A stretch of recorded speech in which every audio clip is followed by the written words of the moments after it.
Hello everyone दोस्तों, कैसे आप सभी लोग। द पॉलिटिकल मास्टर में आप सभी का स्वागत है। दोस्तों आज की इस वीडियो हम क्लास 12 के पॉलिटिकल साइंस का सैम्पल पेपर 2 लेकर आए। जैसे आप सभी को पता है कि द पॉलिटिकल मास्टर आप सभी के लिए जो है मोस्ट इम्पोर्टेंट जो है एमसीक्यू एक सीरीज लेकर आया है, जिसके तहत हम आप सभी को 6 दिन में दोस्तों जो है क्लास 12 की पॉलिटिकल साइंस की पूरी तैयारी करवाएंगे। और आप दोस्तों पेपर में 40 में से 40 नंबर लाने में पूरी तरह सफल हो सकते हैं अगर आपने इस सीरीज को पूरी तरह से देख लिया दोस्तों। तो चलिए दोस्तों इसी सीरीज को आगे बढ़ाते हैं और आज के इस वीडियो को शुरू करते हैं। तो अगर आप हमारे चैनल पर नए हैं तो चैनल को जरूर सब्सक्राइब कर लीजिए, और अगर वीडियो आपको पसंद आए तो प्लीज़ इसे लाइक कर दीजिए। और अगर आप चैनल को सब्सक्राइब कर रहे हैं तो बेल आइकन को प्रेस कर लीजिए दोस्तों। तो चलिए दोस्तों इस वीडियो को शुरू करते हैं और आज के पहले क्वेश्चन की ओर बढ़ते हैं। समाजवाद हमारी समस्याओं का एकमात्र समाधान है, यह किसने कहा था। तो समाजवाद हमारी समस्याओं का एकमात्र समाधान है, ये कथन पंडित जवाहरलाल नेहरू ने कहे थे। योजनाबद्ध विकास की प्रेरणा भारत को मिली। तो योजनाबद्ध विकास की जो प्रेरणा है वो भारत को मिली है दोस्तों सोवियत रूस से। नीति आयोग की स्थापना कब हुई। तो नीति आयोग की स्थापना हुई थी 1 जनवरी 2015। ठीक है, तो 1 जनवरी 2015 को नीति आयोग की स्थापना की गई थी दोस्तों। हालांकि यहाँ पर जो है 1 जनवरी 2015 जगह पर 1915 लिखा हुआ है दोस्तों, तो इसे आप 2015 कर लीजिए नीति आयोग की स्थापना में। इतिहास की सबसे बड़ी गैराज सेल का संबंध किससे है। तो इतिहास की सबसे बड़ी गैराज सेल का जो संबंध है इसे आप भली भांति जानते हैं दोस्तों, वह है शॉक थेरेपी। नेक्स्ट, प्रथम खाड़ी युद्ध डैश के रूप में जाना जाता है। तो प्रथम खाड़ी युद्ध डैश के रूप में जाना जाता है। तो उस खाड़ी युद्ध को दोस्तों हम ऑपरेशन डेजर्ट स्टॉर्म के नाम से जानते हैं। CIS में कौन से देश सम्मिलित हैं। तो CIS में कौन से देश सम्मिलित हैं। तो CIS में दो देश सम्मिलित हैं दोस्तों, है बेलारूस और जॉर्जिया। यानी इसका जो सही उत्तर होगा तो वह है सिर्फ 1 और 2। अरब क्रांति कब शुरू हुई। जी हाँ, अरब क्रांति कब शुरू हुई। तो अरब क्रांति शुरू हुई थी तो वर्ष 2010 में, वर्ष 2009 में, वर्ष 2011 में। तो अरब वैसे क्रांति की शुरुआत मानी जाती है दोस्तों दिसंबर 2009, यानी आप कह सकते हैं कि 2009 और 10 में अरब जो क्रांति की शुरुआत मानी जाती है। ठीक है, तो प्रश्न नंबर 7 का जो सही उत्तर है वह है बी। और अरब क्रांति की शुरुआत हुई दोस्तों कहाँ से होती है। तो वो होती है ट्यूनेशिया से। जी हाँ, ट्यूनेशिया से अरब क्रांति की शुरुआत होती है। नेक्स्ट, ट्यूनेशियाई जनता द्वारा किसके विरुद्ध संघर्ष प्रारंभ किया गया। तो ट्यूनेशियाई जनता द्वारा किसके विरुद्ध संघर्ष प्रारंभ किया गया। ए भ्रष्टाचार, बी बेरोजगारी, सी निर्धनता। यानी उपरोक्त सभी इसका सही उत्तर है दोस्तों। बारदोली सत्याग्रह कब हुआ था। तो बारदोली सत्याग्रह 1928 में हुआ था। और इसी बारदोली सत्याग्रह में दोस्तों 1928 में वल्लभ भाई पटेल को वहाँ की किसान महिलाओं ने सरदार की उपाधि भी प्रदान की थी। ठीक है, चलिए नेक्स्ट, भारत में देशी रियासतों के विलय के समझौतों में महत्वपूर्ण भूमिका किसने अदा की। तो भारत में देशी रियासतों के विलय में समझौते में महत्वपूर्ण भूमिका अदा की थी सरदार वल्लभ भाई पटेल ने। हैदराबाद का भारत में विलय कब हुआ। तो हैदराबाद के अगर हम भारत में विलय की बात करें दोस्तों तो वो हुआ था दोस्तों सितंबर 1948। तो सितंबर 1948 में हैदराबाद का भारत में विलय हुआ। हैदराबाद के निज़ाम का नाम क्या था, ये प्रश्न पूछा जा सकता है। और हैदराबाद के निज़ाम के जो सैनिक थे उन्हें किस नाम से जानते हैं, रजाकार। ये भी प्रश्न पूछा जा सकता है दोस्तों। और हैदराबाद को भारत में किस किस आधार पर मिलाया गया। तो पुलिस कार्रवाई द्वारा।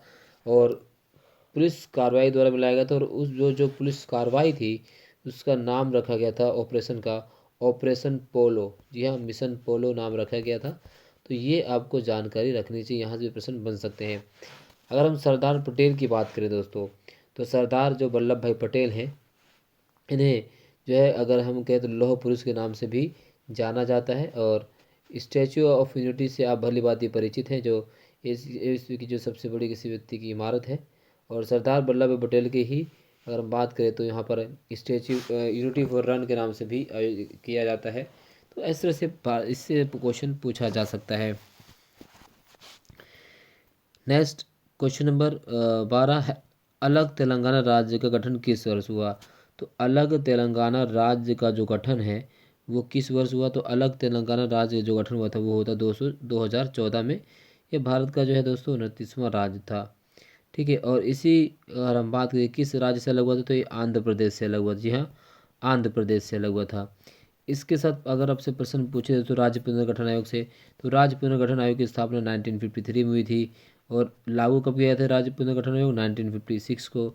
1956 में भारत में राज्यों की संख्या 14 थी और केंद्र शासित प्रदेश से 6।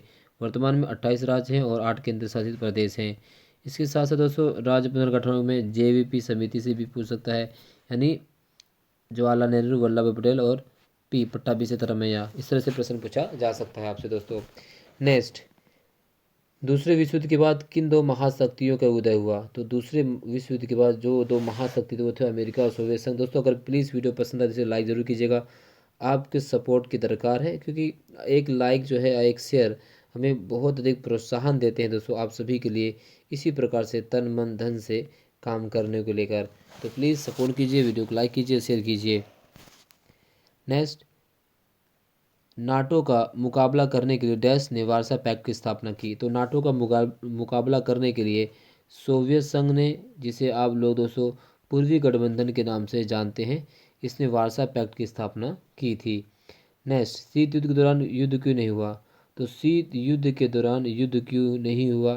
तो वो था दोस्तों अवरोध के सिद्धांत के कारण। दोनों महाशक्तियाँ इतनी सक्षम थी कि वो दोनों को बराबर बराबर नुकसान एक दूसरे को पहुंचा सकती थी, और इसी सिद्धांत की वजह से शीत युद्ध में युद्ध जैसी स्थिति उत्पन्न तो हुई परंतु युद्ध नहीं हुआ। नेक्स्ट, डैश नेता गुटनिरपेक्ष आंदोलन के संस्थापक माने जाते हैं? तो वो कितने नेता थे दोस्तों? 5 नेता थे। जी हाँ, 5 नेता। तो 5 नेता जो है गुटनिरपेक्ष आंदोलन के संस्थापक माने जाते हैं। इसमें बात करें पंडित जवाहरलाल नेहरू की महत्वपूर्ण भूमिका थी, गमाल अब्दुल नासिर मिस्र, जोसेफ ब्राज टिटो, वार्डिन ग्रोमा, ठीक है, और इस तरह से और भी 5 लोग में अगर बात करें तो प्रमुख लोग थे। भारत की विदेश नीति का मुख्य निर्माता माना जाता है पंडित जवाहरलाल नेहरू को। पहला गुटनिरपेक्ष सम्मेलन कहाँ होता है? 1968 में बेलग्रेड में होता है दोस्तों। ठीक है, चलिए 19वें क्वेश्चन की बात करते हैं। भारत और अमेरिका ने संयुक्त रूप से उच्च तकनीकी सहयोग समूह कब बनाया? भारत और अमेरिका ने संयुक्त रूप से उच्च तकनीकी सहयोग समूह कब बनाया दोस्तों? तो बनाया था वर्ष 2002 में। जी हाँ, वर्ष 2002 में। भारत और रूस के बीच कितने द्विपक्षीय दस्तावेजों पर हस्ताक्षर हुए? तो भारत और रूस के बीच कितने द्विपक्षीय संबंधों पर हस्ताक्षर होते हैं?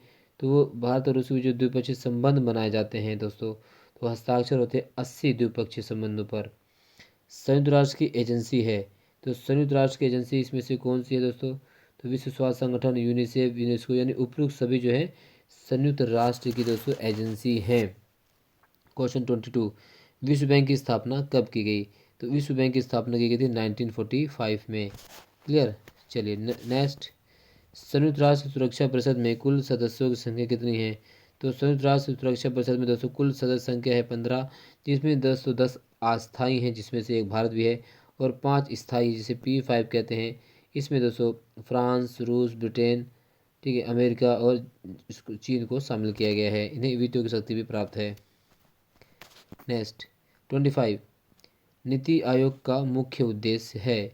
तो नीति आयोग का जो मुख्य उद्देश्य है दोस्तों वह है केंद्र सरकार को केंद्र और राज्य स्तर की नीतियों के निर्माण में आवश्यक परामर्श देना, बिल्कुल ठीक है। राष्ट्रीय सुरक्षा और आर्थिक नीतियों के मध्य सामंजस्य स्थापित करना, बिल्कुल ठीक है। सामरिक क्षेत्र में नीति संगत कार्यक्रम का दीर्घकालीन ढांचा तैयार करना, बिल्कुल सही है। चौथा है सहकारी संघवाद के भाव से कार्य नहीं करना, सहकारी संघवाद के भाव से कार्य नहीं करना। तो दोस्तों सहकारी संघवाद के भाव से कार्य नहीं करना ये सही नहीं है। तो अगर इसकी बात करें 25 को दोस्तों, देखो सहकारी संघवाद के भाव से कार्य नहीं करना भी हो सकता है, तो यहाँ पे थोड़ा सा कन्फ्यूजन, बट मेरे हिसाब से उसका जो सही उत्तर होगा वो होगा सी। बट सहकारी संघवाद में क्या होता है दोस्तों कि केंद्र और राज्य आपस में मिलकर कार्य करते हैं। तो सहकारी संघवाद के भाव से कार्य नहीं करना थोड़ा सा बस उसमें से मिस है, बट इसे दोस्तों आप एक बार आप भी इसको देख सकते हैं कि इसका उत्तर क्या हो सकता है।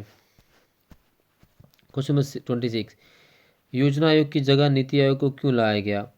तो योजना आयोग की जगह नीति आयोग को क्यों लाया गया? विकास के दबाव वाली चुनौतियों का सामना करने के लिए और अधिक प्रयास की आवश्यकता थी, इसलिए योजना आयोग की जगह नीति आयोग को लाया गया।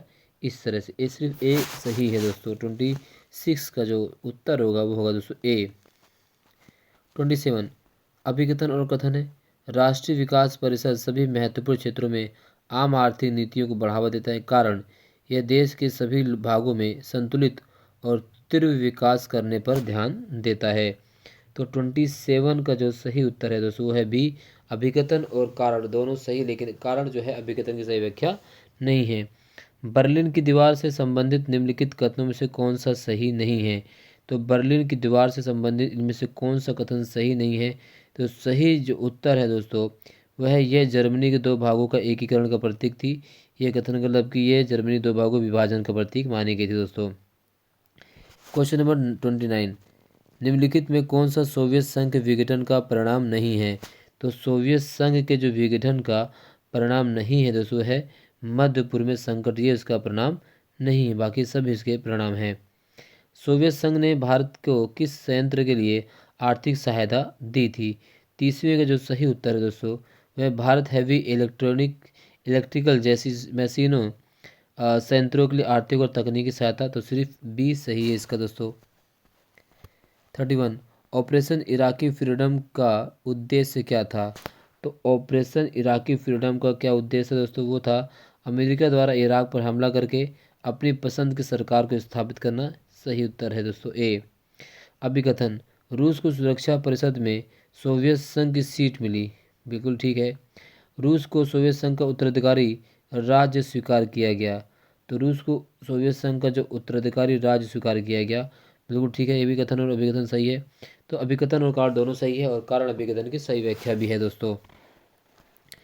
देशी रजवाड़ों के बारे में इनमें से कौन सा कथन सही है? तो देशी रजवाड़ों के बारे में जो कथन सही है दोस्तों वह है सिर्फ 1 और 2, यानी कुछ देशी रजवाड़े स्पष्ट रूप से भारतीय संघ का हिस्सा बनना चाहते थे, जबकि भारत सरकार कुछ ऐसे क्षेत्रों को स्वतंत्र देने को भी तैयार थी। तो सी सही उत्तर है दोस्तों इसका। भारत विभाजन के बारे में निम्नलिखित कौन सा कथन सही है? तो भारत विभाजन के संबंध में कौन सा कथन सही है? वह दोस्तों धर्म के आधार पर दो प्रांतों पंजाब और बंगाल का बंटवारा हुआ। पूर्वी पाकिस्तान और पश्चिमी पाकिस्तान में संगति नहीं थी। ठीक है, तो संगति नहीं, बिल्कुल संगति नहीं थी। तो सी, तो ए और बी दोनों सही हैं। विभाजन की योजना में यह बात भी शामिल थी कि दोनों देशों के बीच आबादी की अदला बदली होगी। ये कथन गलत है। तो बी इसका, सी इसका सही उत्तर है दोस्तों। 35 भाषा के आधार पर राज्यों के पुनर्गठन का सकारात्मक प्रभाव पड़ा। तो भाषा के आधार पर राज्यों के पुनर्गठन का जो सकारात्मक प्रभाव पड़ा उसका जो कथन है वो दोस्तों इसमें जो सही है वह ए और बी दोनों सही, यानी सत्ता के विभाजन की अवधारणा को महसूस किया गया और विविधता के सिद्धांत को स्वीकार किया गया। ठीक है, चलिए नेक्स्ट 36 निम्नलिखित में से कौन सा कथन गुटनिरपेक्ष आंदोलन के उद्देश्यों पर प्रकाश नहीं डालता? तो कौन सा कथन गुटनिरपेक्ष आंदोलन के उद्देश्यों पर प्रकाश नहीं डालता है? तो वो कथन अगर हम बात करें दोस्तों तो 36 का जो सही उत्तर है वह है वैश्विक मामलों में तटस्थता की नीति अपनाने ये प्रकाश नहीं डालता। बाकी सभी गुटनिरपेक्ष आंदोलन से संबंध में सही हैं। सी सही नहीं है, तो सी इसका सही उत्तर है। नीचे महाशक्ति द्वारा बनाए गए सैन्य संगठनों की विशेषता बताने वाले कुछ कथन दिए गए हैं। गलत कथन को बताना हमें दोस्तों। 37 का जो गलत कथन है वह डी, महाशक्तियाँ सभी सदस्य देशों को अपने परमाणु हथियार विकसित करने में मदद करती थी। ये सही कथन नहीं है।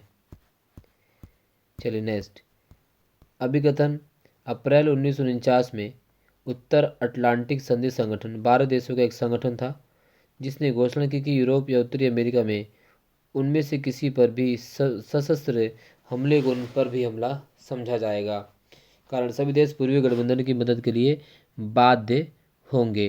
तो 38 का जो सही उत्तर है दोस्तों वो है अभिकथन सही है, लेकिन कारण जो है दोस्तों वो गलत है, बाध्य नहीं है।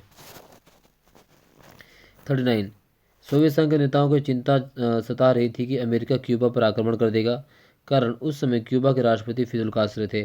तो उस समय क्यूबा के जो राष्ट्रपति थे दोस्तों वो तो फिदेल कास्ट्रो थे ही, यानी अभिकथन और कथन दोनों सही है, परंतु जो है कारण जो है अभिकथन की सही व्याख्या नहीं है। बी सही है। गुटनिरपेक्षता की नीति अपनाने के कारण भारत सोवियत संघ और संयुक्त राज्य अमेरिका दोनों की सहायता हासिल कर सका, बिल्कुल ठीक है। और भारत ने 1968 में परमाणु अप्रसार संधि पर हस्ताक्षर करने से मना कर दिया था। शीत युद्ध का प्रभाव भारत पाकिस्तान संबंधों पर भी पड़ा और 1971 की शांति और मैत्री संधि संयुक्त राज्य अमेरिका से भारत की निकटता का परिणाम थी। तो इसमें से हमें सही वाक्य को बताना है। तो सही वाक्य सिर्फ 1, 2 और 3 है दोस्तों। नेक्स्ट, भारत को चीन के हाथों हार का सामना क्यों करना पड़ा? तो भारत को चीन के हाथों हार का सामना करना पड़ा, इसके पीछे रीजन क्या थे? भारत युद्ध के लिए तैयार नहीं था, बिल्कुल ठीक। और दूसरा कारण है कि भारत की सैन्य शक्ति कमजोर थी। तो डी इसका सही उत्तर है। विदेशी संबंधों की आवश्यकता है। तो विदेशी संबंधों की आवश्यकता है, किसी देश की स्वतंत्रता विदेशी संबंधों पर ही निर्भर करती है। और यदि किसी राष्ट्र के विदेशी संबंध खराब हो जाते हैं तो उस देश के समझ सुरक्षा संबंधी खतरा उत्पन्न हो जाता है, बिल्कुल ठीक है। ए और बी दोनों सही हैं। भारत नेपाल के बीच संबंधों में तनाव का क्या कारण था? भारत और नेपाल के बीच संबंधों में जो तनाव का कारण था वह दोस्तों उपरोक्त सभी सही है। यानी अगर हम बात करें भारत और नेपाल, नरेश महेंद्र के विरुद्ध लोकतांत्रिक आंदोलन का समर्थन देना, सिक्किम का भारत में विलय, बांग्लादेश के निर्माण में भारत की मदद। तो 43 का जो उत्तर है तो जो वह है डी, उपयुक्त सभी। 44, भारत चीन युद्ध ने प्रतिपक्ष को किस प्रकार प्रभावित किया? तो भारत चीन युद्ध ने प्रतिपक्ष को किस प्रकार से प्रभावित किया? तो वह दोस्तों भारतीय कम्युनिस्ट पार्टी रूस का पक्षधर बना और कांग्रेस से नज़दीकी बनाई, बिल्कुल ठीक। भारतीय कम्युनिस्ट पार्टी मार्क्सवादी चीन का पक्षधर बना और कांग्रेस से दूरी बना ली, बिल्कुल ठीक। तो ए और बी दोनों सही हैं। एमनेस्टी इंटरनेशनल क्या है? तो एमनेस्टी इंटरनेशनल दोस्तों ये जो है एक स्वयंसेवी संगठन, बिल्कुल ठीक है। यह पूर्वी विश्व में मानवाधिकारों की रक्षा के लिए अभियान चलाता है, बिल्कुल ठीक है। यह मानवाधिकारों से जुड़ी रिपोर्ट तैयार और प्रकाशित करता है, बिल्कुल ठीक है। उपयुक्त सभी इसका सही उत्तर है। 46 क्वेश्चन पूछा गया दोस्तों, विश्व व्यापार संगठन निम्नलिखित में से किस संगठन का उत्तराधिकारी है? तो जो विश्व व्यापार संगठन है दोस्तों वो किस संगठन का उत्तराधिकारी है? तो अगर हम विश्व व्यापार संगठन की बात करें दोस्तों तो वो जिस संगठन का उत्तराधिकारी है वह है general agreement on trade and tariff. जी हाँ, general agreement on trade and tariff. 47, 26 जून 1945 को संयुक्त राष्ट्र चार्टर 50 देशों ने हस्ताक्षर किया। कारण 15 अक्टूबर 1945 को पोलैंड ने संयुक्त राष्ट्र चार्टर पर हस्ताक्षर किया। तो जो 47 माफ कीजिएगा तो 47 का जो वो है दोस्तों उत्तर वो सही है, बी। 48, अभिकथन संयुक्त राष्ट्र संघ दिवस 24 अक्टूबर को मनाया जाता है। कारण इसी दिन संयुक्त राष्ट्र संघ की स्थापना हुई थी। तो 48 का जो सही दोस्तों कथन और कारण दोनों सही, यानी ए इसका सही उत्तर है। नेक्स्ट, नीचे दिए कार्टून का अध्ययन कीजिए और निम्नलिखित प्रश्न का उत्तर दीजिए। यह कार्टून क्या दर्शाता है? तो कार्टून दोस्तों दर्शाता है विश्व के देश संयुक्त राष्ट्र संघ का निर्णय मानने से इनकार करेंगे तो उन्हें युद्ध द्वारा बात को मनाने के लिए बाध्य किया जाए। ए इसका सही उत्तर है। नेक्स्ट, नीचे दिए गए कार्टून का अध्ययन कीजिए और निम्नलिखित प्रश्न का उत्तर दीजिए। तो नीचे दिए जो कार्टून की अगर हम अध्ययन की बात करें और प्रश्न उत्तर की बात करें तो प्रश्न क्या पूछा गया है? यह कार्टून क्या प्रदर्शित कर रहा है? तो यह कार्टून प्रदर्शित कर रहा है राज्य पुनर्गठन आयोग की भाषा विवाद के सुलझाने की क्षमता पर सवाल उठाया गया है, ठीक है। 51, नीचे दिए गए चित्र का अध्ययन कीजिए और निम्नलिखित प्रश्न का उत्तर दीजिए। इस संगठन का क्या उद्देश्य है? तो इस संगठन का उद्देश्य आणविक ऊर्जा का शांतिपूर्ण कार्यों में प्रयोग को बढ़ावा देना। जी हाँ, ये इसका सही उत्तर है। 52, किस सरकार को अंतरिम सरकार कहा गया? तो सरकार जिसे अंतरिम सरकार कहा गया वह दोस्तों प्रथम आम चुनाव से पूर्व काम करे सरकार को। मुस्लिम लीग ने भारतीय राष्ट्रीय कांग्रेस का विरोध क्यों किया? तो मुस्लिम लीग ने भारतीय राष्ट्रीय कांग्रेस का विरोध किया देशी रियासतों को स्वतंत्रता देने के लिए या देशी रियासतों को अपनी मर्जी से भारतीय संघ में शामिल होने की स्वतंत्रता नहीं देने के लिए इसलिए किया गया। देशी राष्ट्रों को भारतीय संघ विलय करने के लिए भी। तो इसका जो सही उत्तर है दोस्तों बी और सी, यानी डी सही उत्तर है। 54, सरदार पटेल की भूमिका को ऐतिहासिक क्यों कहा गया? यानी सरदार पटेल की भूमिका को ऐतिहासिक क्यों कहा गया? वो कारण है अधिकांश देशी रियासतों को बातचीत द्वारा भारतीय संघ में शामिल होने के लिए सहमत किया गया था सरदार पटेल के द्वारा ही। नेक्स्ट, भारत के प्रथम उप प्रधानमंत्री और गृह मंत्री थे सरदार वल्लभ भाई पटेल। चलिए 56 की बात करें दोस्तों, किस युद्ध में भारत को सैन्य पराजय मिली थी? तो 1962 के चीन युद्ध के दौरान भारत को सैन्य पराजय मिली थी। चीन और भारत के बीच कूटनीतिक संबंध कब तक खराब रहे? तो चीन और भारत के बीच जो कूटनीतिक संबंध है वो खराब रहे 1970 के दशक के उत्तरार्ध तक। ए 70 के दशक में चीन की नीति में क्या परिवर्तन आया? तो 70 के दशक में चीन की नीति में वैचारिक मुद्दों की जगह व्यवहारिक मुद्दे प्रमुख बन गए। ए बदलाव आया था। 59 चीन के साथ सीमा विवाद को सुलझाने के लिए कब वार्ताओं की श्रृंखला शुरू हुई? तो चीन के साथ सीमा विवाद बनाने के लिए कब वार्ताओं की जो श्रृंखला शुरू हुई? तो शुरू हुई थी दोस्तों 58 का जो है वो उत्तर होगा ए 1963 में। सॉरी माफ़ कीजिए 58 के जो उत्तर होगा दोस्तों वो डी होगा 1981 में। ठीक है, मैकमोहन रेखा क्या है? तो मैकमोहन रेखा भारत और चीन की सीमा रेखा है दोस्तों। इसी प्रकार से रेड क्लिफ रेखा भारत और पाकिस्तान, डोरंड रेखा भारत और अफगानिस्तान। ठीक है, तो ये दोस्तों थे सीबीएसई द्वारा जारी किए गए सैम्पल पेपर 2 के मोस्ट इम्पोर्टेंट एमसीक्यू, जिसके हम सोल्यूशन के साथ दोस्तों आप सभी तक पहुंचा रहे हैं। वीडियो अगर आप सभी को अच्छी लगी तो प्लीज़ इसे लाइक कीजिए, शेयर कीजिए। अगर वीडियो संबंधित कोई भी दोस्तों प्रश्न में अगर डाउट हो तो कमेंट बॉक्स में आप पूछ सकते हो, उसका उत्तर दिया जाएगा। वीडियो देखने के लिए बहुत बहुत धन्यवाद दोस्तों। मिलते हैं नेक्स्ट वीडियो में, तब तक के लिए दोस्तों जय हिंद।